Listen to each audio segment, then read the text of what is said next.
फक्त तूच राहिली वेळा बोलायची मला. अहो तसं नाहीये, पण सांगा तरी काय झालंय. तुला काय सांगू? तुला सांगून तरी काय होणार आहे? सांगा ना प्लीज, काय झालंय. उद्या रिक्षाचा EMI भरला नाही ना तर साला रिक्षा उचलून नेते. बरं ठीक आहे, तुम्हाला एक गोष्ट सांगू. माझ्या लहानपणी आमच्या शेजारी एक काका राहायचे. खूप गरीब होते ते. घरात काहीच नव्हतं त्यांच्या.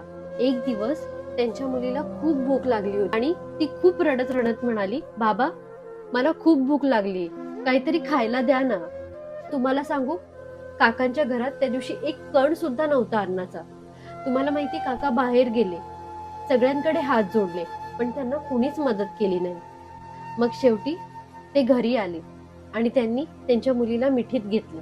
काका तिच्या डोक्यावरून हात फिरवत म्हणाले, बाळा आज तुला खायला द्यायसाठी माझ्याकडे काहीच नाही, पण एक दिवस